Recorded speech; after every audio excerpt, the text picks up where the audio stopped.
지금부터 50년 전에 1967년이죠. 1967년에 6월 달에 이스라엘과 아랍 사이에 전쟁이 있었습니다. 전쟁의 시간이 6일 걸렸다 해서 우리가 6일 전쟁으로 그렇게 기억하고 있습니다. 그때에 당시 이스라엘의 국방부 장관이 호소를 했습니다. 지금 조국을 위해서 싸울 지원병이 필요하다. 이런 호소를 했을 때에 미국에서 또 여러 외국에서 공부하던 이스라엘의 젊은이들이 즉각 바로 귀국을 해서 싸웠다고 합니다. 정확하지는 않지만 다른 아랍에 있던 그런 젊은이들은 오지 않았다. 그런 얘기도 있습니다.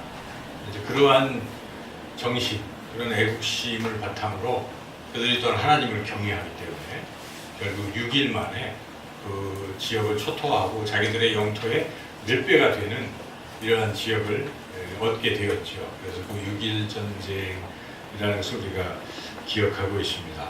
그리고 지난 2007년에 또 이 이스라엘이 레바논과 또 전쟁이 있었습니다. 그때에 전쟁이 발발하니까 세계에 흩어져 있던 또 많은 그 이스라엘 사람들이 귀국을 하는 거예요. 나는 이제는 이 나라에서 살겠다. 이스라엘에서 살겠다. 하고 영구 귀국을 결정하는 사람의 수가 무려 1000명가량 됐다. 이제 그런 보도가 있었습니다. 그들이 왜 그렇게 귀국했는가 기자들이 질문을 하자 그들이 대답을 합니다. 우리가 결코 이런 전쟁에 두려워하지 않는다는 것을 세상에 보여주고 싶다 하면서 전쟁이 일어나는 자기 나라 땅으로 귀국을 했다는 사실이죠. 참 놀라운 사실입니다. 이런 놀라운 일들이 비단 이스라엘에만 있는 것이 아닙니다. 이 대한민국에도 그런 일들이 있었습니다. 1919년 이제 3.1운동이 거의 100년으로 다가오잖아요. 올해가 2017년 이제 2년 남았는데 이 3.1운동 때 당시에 일본에서 유학하던 우리 젊은이들이 한 800명가량 됐다고 합니다. 그런데 바로 이들이 사실은 이 28 독립선언을 기초했고 이 젊은이들이 무려 한 400명가량이 이렇게 와서 이 독립운동을 하고 잡혀가고 했던 그러한 우리 역사가 있습니다. 이 땅의 젊은이들이 그렇게 나라를 사랑하는 젊은이들이라 하는 것이죠. 그런데 안타깝게도 이제 그 이후에 이런 자료들을 보면 지난 10년 전에 2007년에 설문조사를 했습니다. 만약 외국에 있는데 이 나라에 전쟁이 나면 어떻게 하겠습니까? 그런데 젊은이들 가량이 약 60% 젊은이들이 안 돌아오겠다. 그런 응답을 했다고 합니다. 그리고 그 다음에 또 한 5년이 더 지난 그 이후, 그 전에는 그보다 좀 많았다고 하는데 지금 만약에 이런 설문조사를 해본다면 과연 몇 퍼센트의 젊은이가 이 나라를 위해서 싸우겠다라고 이렇게 돌아올지 우리가 참 궁금하기도 합니다. 최근 한반도에 그 어느 때보다 전쟁의 그런 위협, 이런 어떤 분위기들이 자꾸 커지고 있는 것이 사실입니다. 그것은 북한이 지금 수소 핵 폭탄을 가지고 있다.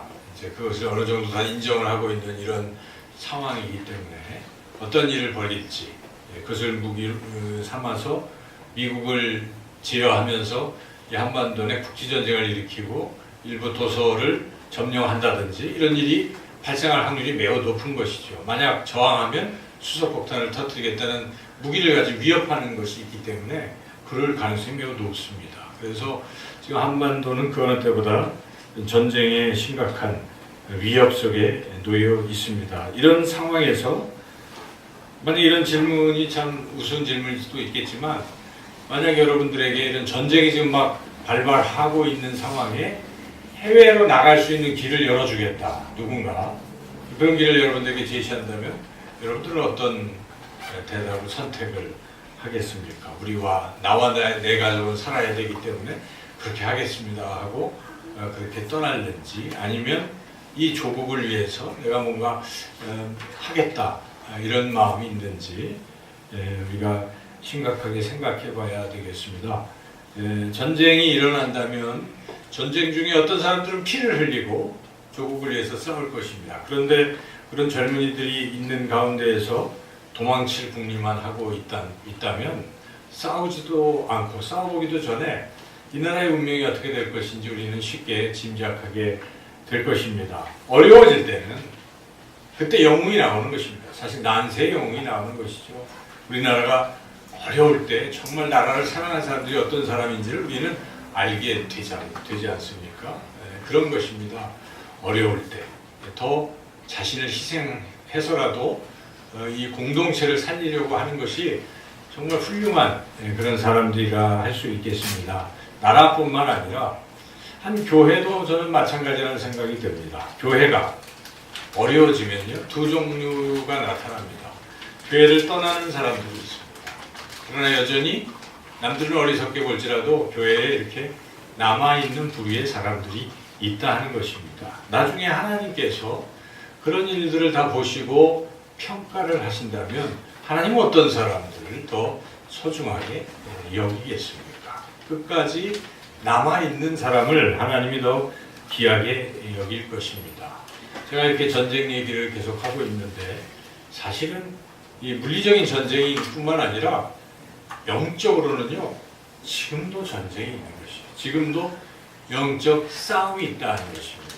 눈에 보이지 않지만 우리는 날마다 우리를 공격하는 존재와 싸우고 있습니다. 그 공격하는 존재가 누구입니까? 사탄, 마귀의 세력이 날마다 우리를 공격하고 있다는 사실입니다. 여러분, 이것을 잊으면 안 됩니다. 우리가 눈에 보이지 않는다 해서 하나님을 안 믿는 것이 아니지 않습니까? 눈에 보이지 않아도 하나님을 우리는 믿습니다. 마찬가지로 사탄 마귀가 눈에 보이지 않더라도 사탄 마귀는 존재하는 것입니다. 그래서 우는 사자와 같이 두루 삼킬 자를 찾고 있는, 우리는 그야말로 영적으로 보면 지금 이 순간도 싸움터에 놓여 있습니다.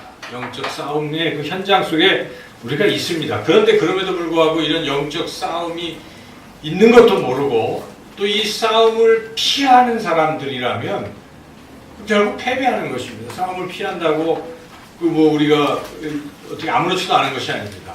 우리가 북한과의 관계에서도 마찬가지입니다. 우리가 피한다고 우리가 이기는 것도 아니고 결국 도망치면 지는 겁니다. 항상 싸움은 그런 것이죠. 사탄 마귀가 우리를 공격할 때 우리가 맞서 싸우면 우리가 이기게 된다는 것입니다. 우리가 이번 금요 기도회 때 야고보서 4장 7절 말씀에 마귀를 대적하라. 저가 어떻게 한다고요? 저가 피하리라. 대적하면 마귀는 도망치는 것입니다. 대적을 안 하면 마귀가 우리를 이긴다는 것입니다. 그래서 우리는 이런 영적 전쟁의 싸움터에서 날마다 싸워야 된다는 것입니다. 싸워야 이긴다 하는 것입니다. 그런데 마귀는 누구를 공격하는가 하는 점입니다. 여러분, 마귀가 누구를 공격할까요? 마귀는요, 주님이 하라고 하신 그 사명을 감당하려고 하는 사람과 싸웁니다. 주님이 주신 사명을 모르는 사람, 그 사명을 감당할 생각을 별로 하지 않는 사람은 마귀는 건드리지도 않습니다. 싸움거리가 안 되기 때문입니다. 이미 그냥 마귀의 손아귀에 있는 존재입니다.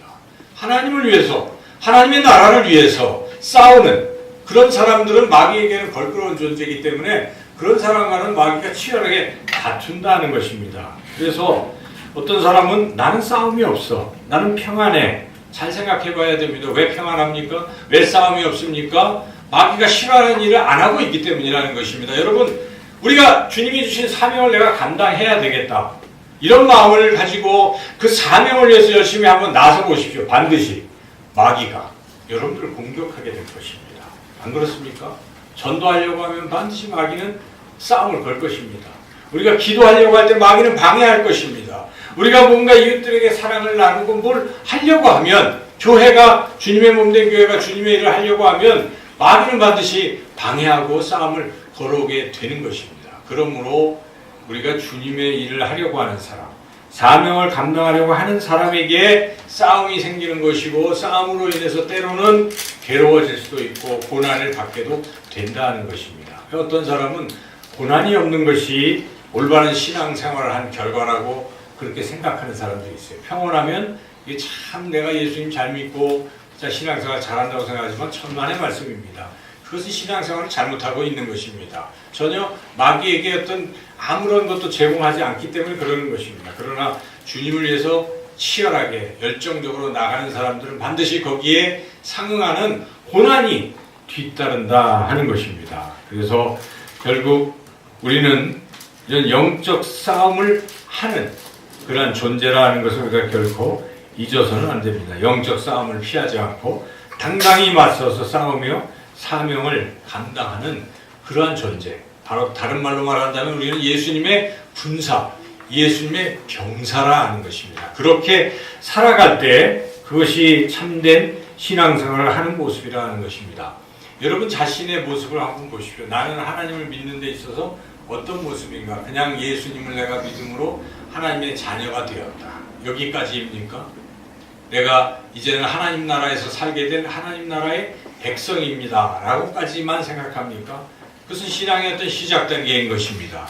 우리는 하나님의 나라를 위해서 이제는 주님과 대장 되신 주님과 함께 싸우는 존재라는 것입니다. 그래서 주님을 따라가는 주님의 제자가 되는 것이고 주님의 제자의 가장 끝에 있는 모습이 무엇이겠습니까? 주님의 군사인 것입니다. 그것은 결국 주님의 일을 하려고 하면 싸움이 있기 때문에 그렇습니다. 그래서 예수님께서 제자들을 부르실 때에 처음에는 그냥 나를 따라오라 하셨어요. 성경을 보면. 그래서 따라갑니다. 버리고 따라가요. 예수님 따라. 그런데 예수님이 이제 십자가에 돌아가시기 직전에는 다시 한번 부르세요. 뭐라고 부르십니까? 이제는 제자들만 부르신 게 아니라 모든 사람들에게 다 열어버리십니다. 누구든지 나를 따라오려거든 자기를 부인하고 자기 십자가를 지고 나를 따라올 것이라 이렇게 말씀하시는 것입니다. 십자가를 진다는 건 굉장히 중요한 의미입니다. 십자가는 죽음입니다. 예수님은 곧 십자가를 지십니다. 그런데 너희들도 나처럼 십자가를 지고 죽음을 각오하고 따라오라고 말씀하신 그것은 이제 주님께서 요구하시는 최고의 수준인 것입니다. 그것이 바로 주님의 병사들, 군사들이라는 것입니다. 여러분 군인들은 목숨을 건 것입니다. 이 평시에는 우리가 군인들이 아무것도 안 하는 것 같잖아요. 참 그들을 돈 주기도 아깝잖아요. 세금을 축낸다. 이렇게 생각할 수도 있어요. 그러나 전쟁이 터지면요. 그들 때문에 우리가 사는 거예요. 그들이 생명을 거는 거예요. 어찌 보면 목숨값인 것이죠. 다르게 얘기한다면. 그와 같이 우리는 예수님을 위해서 내 생명을 걸 수 있는 주님의 군사가 되는 것입니다. 주님의 병사가 되는 거라 그런 말씀입니다.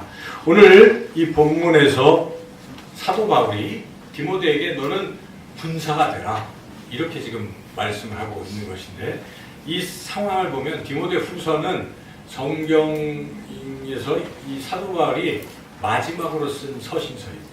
13권의 서신서 중에 마지막으로 썼다는 것은 때가 어느 때라는 것입니까? 죽을 때라는 것입니다. 그러니까 디모데 후서는 유서와 같은 그런 서신서인데 바울은 지금 로마 감옥에 갇혀 있습니다.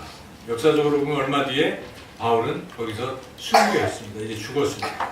이 죽기 전에 바울이 마지막으로 감옥에 있으면서 디모데에게 편지를 보내는 겁니다. 근데 지금 디모데는 에베소 교회를 섬기고 있어요. 근데 에베소 교회에서 디모데가 평탄하게 목회를 하고 있는 게 아닙니다.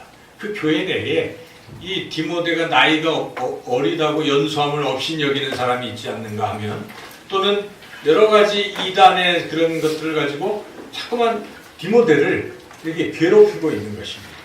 이런 상황 속에 디모데 후서를 보면 그런 상황이 쭉 열거되고 있습니다. 이런 상황에 어려움에 처해 있는 어찌 보면 고난에 처해 있는 사도 바울이 지금 고난에 처해 있는 디모데에게 지금 마지막으로 전하는 이런 말씀인데 이 디모데 후서가 다 그런 말씀인데 그 중에 우리가 읽었던 이 본문에서는 특별히 뭐라고 지금 이야기를 하고 있습니까? 우리 1절에서 7절 중에 3절을 같이 한번 읽어보겠습니다.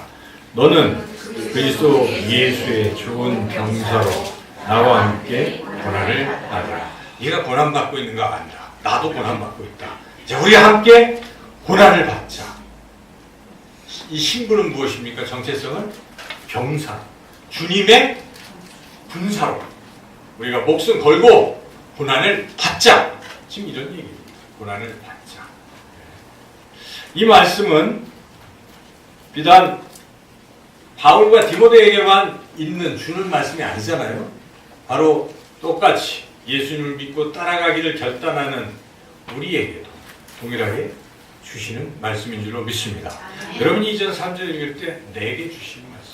하나님께서 그래 너도 고난을 나의 좋은 병사가 돼서 고난을 받으라라고 말씀하시는 것이죠. 이 말씀을 여러분들이 들을 때에 여러분 심령에 감동이 있는 분들이 있을 거예요. 아 그래 내가 지금까지 신앙생활을 그냥 대충 그냥 이렇게 했는데 이제부터는 내가 예수님의 군사로 한번 살아보자. 이런 결단이 여러분 가운데 있으시기를 주님의 이름으로 축원합니다. 그렇게 예수님의 좋은 병사로 이렇게 나갈 때 이 군사라는 이런 단어는 병사라는 단어는 아주 특별한 사람에게 주어진 것이다 하는 것을 우리가 먼저 생각해 볼 필요가 있어요. 지금 바울이 디모데에게 너는 좋은 병사로 이렇게 얘기했는데 성경을 다른 곳을 찾아보면 한 두 군데 정도의 이 바울이 군사라고 칭하는 그런 사람들이 있습니다. 이제 골로새 교회에는 아키포라는 사람에게 그렇게 말하고 있는데 빌레몬서 1장 12절에 이렇게 되어 있습니다. 우리와 함께 병사된 아키포와 네 집에 있는 교회에 편지하노라. 그러니까 우리처럼 같은 군사가 되어 있는 아키포 그리고 빌립보 교회에는 에바브로 디도를 그렇게 말하고 있습니다. 빌립보서 2장 25절 그러나 에바브로 디도를 너희에게 보내는 것이 필요한 줄로 생각하노니 그는 나의 형제와 함께 수고하고 함께 군사된 자요. 이렇게 바울은 중요한 사람들에게 예수님의 군사라는 칭호를 붙인다는 것입니다. 그럼 우리가 예수님의 군사가 된다는 것, 병사가 된다는 건 굉장한 일인 것입니다. 신앙의 꽃을 피우는 것입니다. 우리가 이렇게 주님의 군사로 살아가야 되지 않겠습니까? 신앙생활을 할 때 어떤 사람은 꼭 신앙생활을 하면서 이렇게 유별나게 할 필요가 있는가? 신앙생활을 하면서 꼭 고난을 받아야 하는가? 고난을 좀 이왕이면 피할 수 있으면 피해야 되는 거 아닌가? 우리 예수님께서도 겟세마네 동산에서 이 잔을 내게서 지나가게 해서 기도하지 않았는가? 우리도 고난을 피해야 되지 않겠나?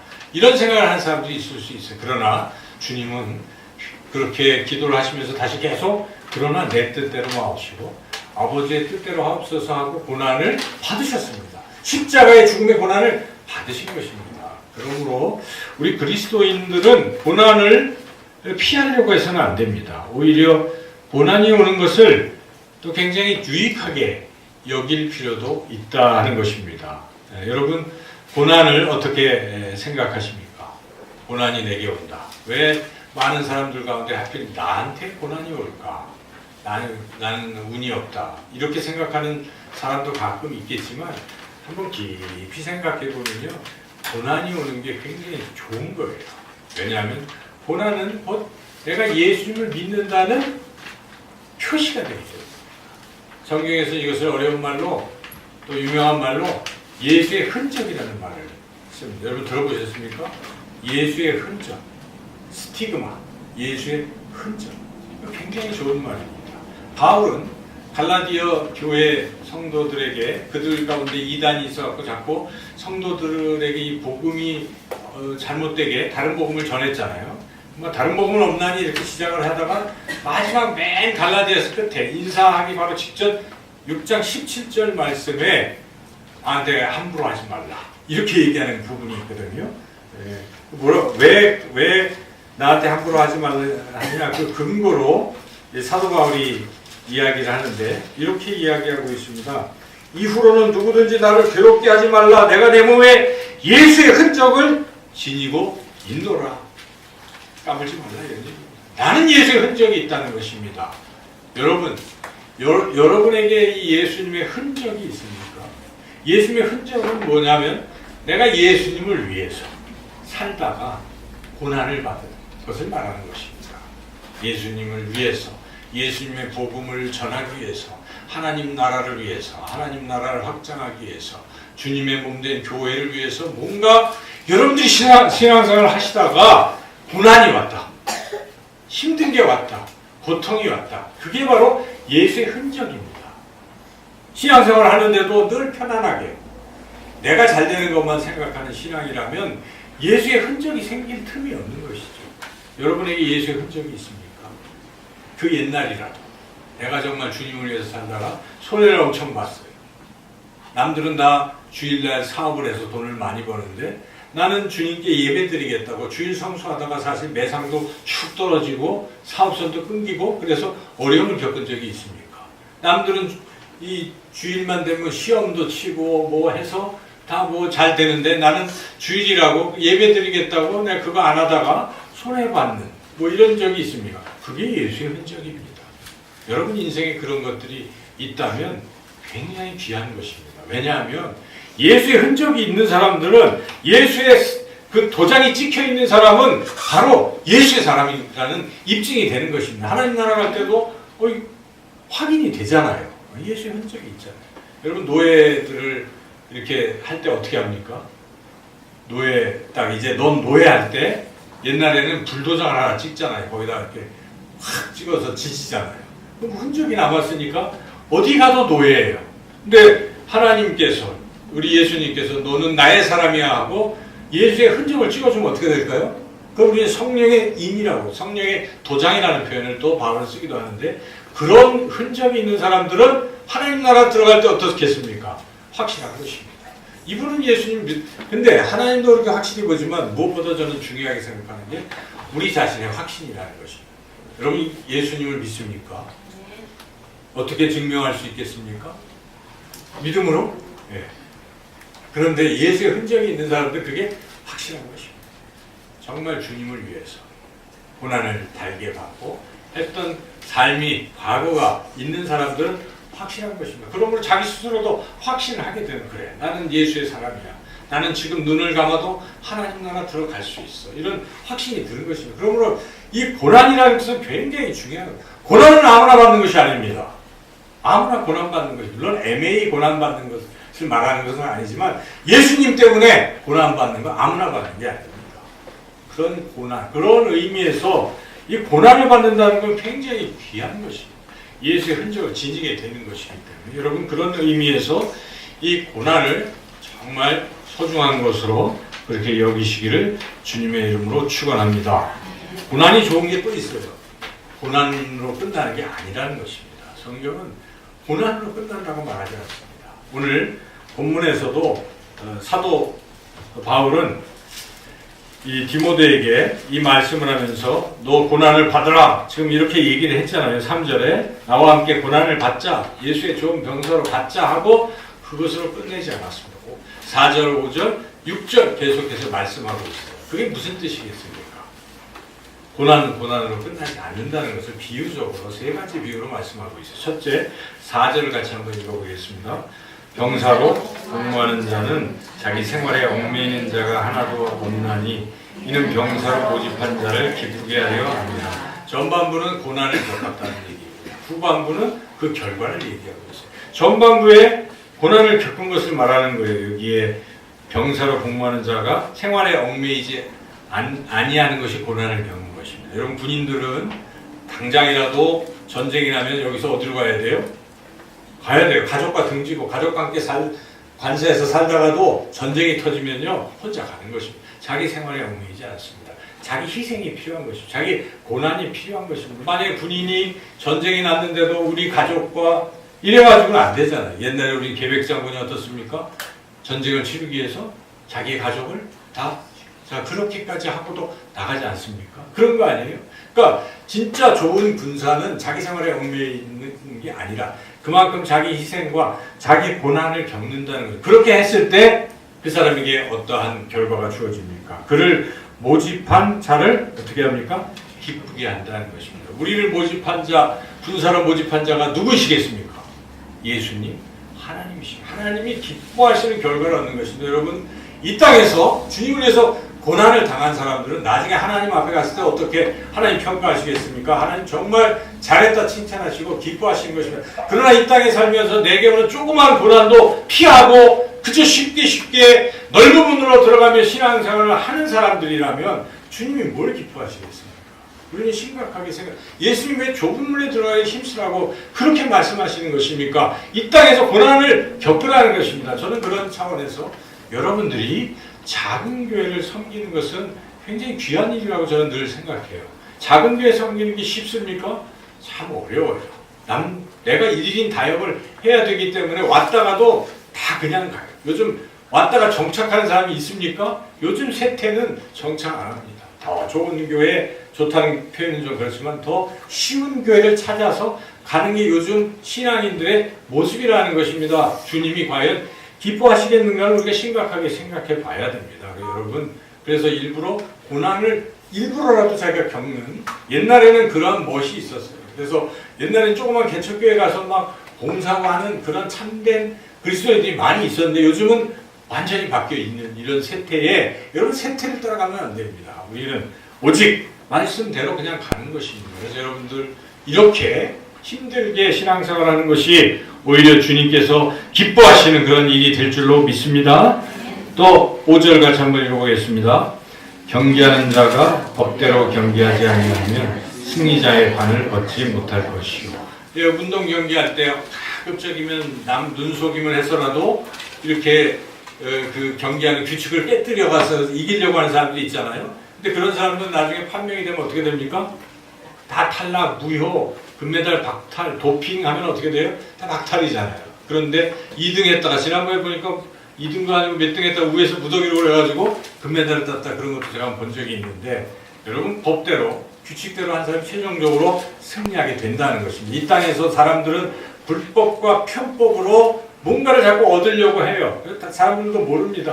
그래서 사회적으로 성공합니다. 많은 부를 축적했어요. 그런데 나중에 하나님 앞에 갔을 때 그건 아무것도 아닙니다. 그런데 조금은 원칙주의 같지만 여러분들이 규칙을 지키고 살아간 사람들은 나중에 하나님 앞에 갔을 때 상급을 받게 될 줄로 믿습니다. 그렇게 규칙을 지키는 것이 힘든 일입니다. 사실 누가 요즘 세상에 규칙을 지킵니까? 원칙대로 말씀대로 누가 순종합니까?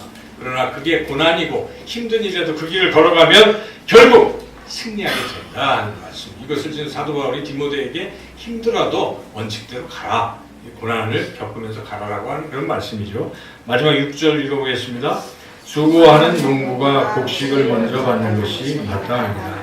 여러분, 농부가 돼서 수고 안 하면 어떻게 됩니까? 그냥 씨만 쫙 뿌려놓고 야, 비가 오고 또 때가 되면 반드시 열매가 올 거야, 이렇게 생각하는 사람들. 근데 옵니까? 안 옵니다.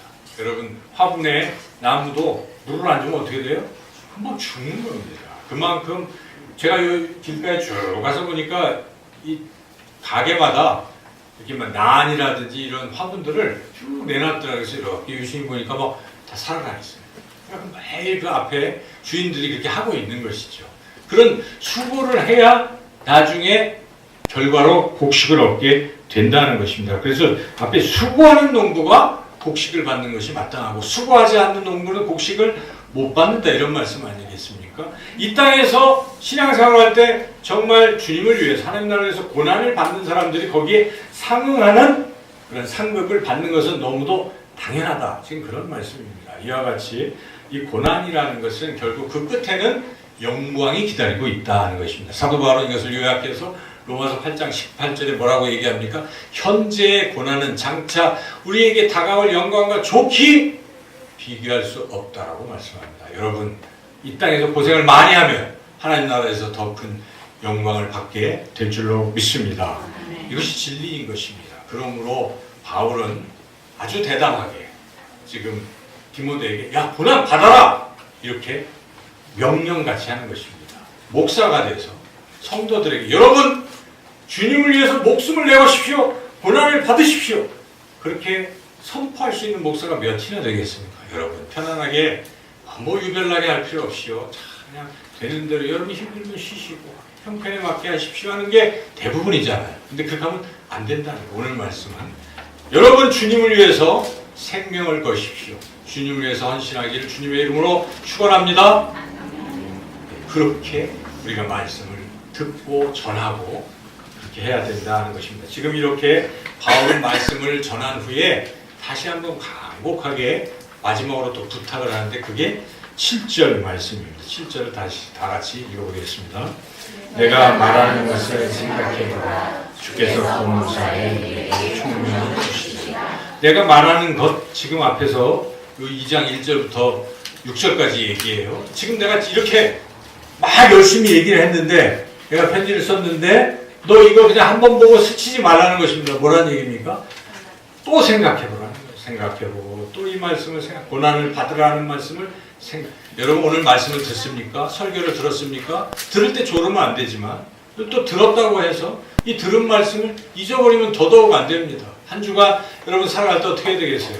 이 말씀을 깊이 묵상. 지난주에 여러분 들은 말씀을 묵상하셨습니까? 주님과 내가 주님 안에 거하고 주님이 내 안에 거할 때 열매를 맺는다는 말씀을 깊이 생각한 사람은 아마 수시로 주님을 생각하고 주님께 기도해서 성령의 열매들을 이렇게 조금씩 맺어갔을 것입니다. 그러나 이 말을 곱씹어 생각하지 않고 기억하지 않는 사람들은 아무런 열매가 없는 것이죠. 오늘 이렇게 고난을 받으라는 말씀을 들었을 때 이 말씀을 깊이 생각하는 사람들은 놀라운 그러한 열매들을 맺게 될 줄로 믿습니다. 성령이 계시기 때문에. 그래서 사도 바울은 네가 이것을 깊이 생각해 보면 주께서 성령께서 너에게 총명을 주셔서 깊이 깨닫게 하시고 감동시켜 주실 것이다. 이런 뜻이라는 것이죠. 여러분 오늘 우리는 고난을 받으라 하는 말씀을 들었습니다.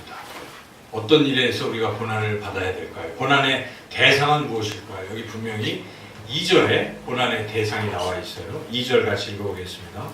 또 네가 많은 증인 앞에서 내게 들은 바를 충성된 사람들에게 부탁하라. 그들이 또 다른 사람들을 가르칠 수 있으리라. 이 사명, 이 일에 열심히 해서 어려움에서도 고난을 극복하고 하라는 것입니다. 이 일은 무엇입니까? 한마디로 말한다면 제자 삼가는 거예요. 다른 얘기가 아닙니다. 지금 바울이 디모데에게 내가 너 가르쳤잖아. 근데 너도 내가 가르친 것을 가지고 또 충성된 사람을 가르쳐. 그럼 그 충성된 사람이 또 다른 사람을 가르치게 될 거야. 이게 계속 이어지게 될 거야. 이거 하라는 것입니다. 이거를 하는데 쉬운 일이겠습니까? 쉽지 않습니다. 일을 하는 게. 누가 배우려고 하고 누가 또 다른 사람을 제자로 세우려고 노력합니까? 이게 쉬운 일이에요. 나 살기도 힘든데 먹고 살기도 힘든데 여러분 제자 훈련? 먹고 살기도 힘든데 무슨 제자 훈련이라는 말인가? 이렇게 반문하는 사람도 있을지 몰라요. 셰퍼드 라이프? 그거 뭐하러 하는 것인가? 내가 그 지식을 많이 쌓아서 그거 아닙니다. 여러분 셰퍼드 라이프는 성경적 지식을 알려주려고 하는 게 아닙니다. 예수님을 닮아가자는 것입니다. 예수님의 생애를 공부하면서 우리가 예수님처럼 살아보자는 것입니다. 그렇게 예수님처럼 사는 일이 쉽습니까? 또 자기도 살기도 어렵지만 남들을 예수님처럼 살라고 가르치는 일이 쉽습니까? 어렵습니다. 내가 본이 돼야 되는데 본이 되지 못하는 것도 갈등이 생기는 것이고 이게 자기 십자가를 지는 길입니다. 그래서 나를 절제하게 되는 것이고 가르치는 사람을 또 그렇게 하도록 인도하는 것이고 눈물로 기도하는 것이고 이렇게 성장시키는 거예요. 그래서 그분이 또 다른 사람을 그렇게 하는 것을 보게 될 때에 이게 제자를 삼는 것입니다. 이런 일을 위해서 고난을 받으라는 것입니다. 여러분, 이것은 예수님이 주신 사명과 정확히 일치합니다. 마태복음 28장 19절에 예수님 뭐라고 하세요? 내가 너희는 가서 모든 족속으로 제자를 삼아 아버지와 아들과 성령의 이름으로 세례를 주고 내가 너희에게 가르친 모든 것을 분부한 것을 지키게 할지어다 라는 것이죠. 그러니까 이 세례 주는 것은 복음을 전해서 예수 믿게 하는 것이고 가르치는 것은 훈련시킨다는 것이에요. 그러니까 다 이렇게 돼 있어요. 성경을 보시면 예수님이 주신 사명은 전도와 제자 훈련, 가르침 두 가지입니다. 이것을 사도 바울 그대로 받아서 하고 있는 것이기 때문에 여러분 신앙생활에서 꼭 힘써야 할 일은 전도와 제자가 되는 그리고 제자 삼는 이겁니다. 이게 우리가 해야 할 사명인 것이죠. 무엇이 사명이란 말입니까? 이거를 위해서 다른 것들이 존재하는 것입니다. 이건 잘 되게 하려고 존재하는 것이에요. 교회가 있는 것은 이 두 가지라는 걸 잊지 마십시오. 이제 우리 교회는 이 제자 훈련이 또다시 시작이 됐습니다. 셰퍼드 라이프가 오늘부터 시작이 될 것입니다. 여러분 8명이 동참을 했는데 이제 더 하고 싶은 사람 오늘 말씀하시면서 할 수도 있어요. 그래서 한번 하는데 제발 끝까지 완주하시길 주님의 이름으로 축원합니다. 고난이 뒤따르는 것이에요. 처음에는 하고 싶었는데 이런저런 일 때문에 그때 그걸 이겨낼 수 있어야 주님의 제자로 가는 겁니다. 그 훈련이 가장 중요한 거죠. 그리고 이제 전도의 시절이 왔습니다. 우리가 또 전도를 해야 되는 것이죠. 이런 일들을 힘들더라도 감당해야 되는데 마지막으로 어떻게 할 수 있는가? 나의 힘으로 할 수 있습니까? 할 수 없어요. 그래서 사도 바울은 디모데에게 이거는 네 힘으로 하는 게 아니라는 걸 가르쳐 주신 거예요. 1절 같이 한번 읽어보겠습니다. 내 아들아, 그러므로 너는 그리스도 예수 안에 있는 은혜 가운데서 강하고, 이렇게 나가잖아요. 은혜 가운데서 강하고, 2절에 또 이거 뒤에 쭉 이어지는 것은요, 앞에 은혜 가운데서 하라는 것입니다. 은혜가 무엇입니까? 그것은 하나님이 주시는 걸 말하는 것입니다. 할 수 있게 하십니다. 하나님은 고난을 받을 수 있게, 십자가를 질 수 있도록 주의 성령께서 우리에게 힘 주시고 지혜를 주시고 그런 마음을 주시고 인도하신다는 것입니다. 여러분, 하나님의 은혜로 강한 그리스도의 좋은 병사가 되어서 주신 사명을 더욱더 잘 감당하시고, 때로는 고난이 올지라도 고난을 이기시는 저와 여러분이 되시기를 주님의 이름으로 축원합니다.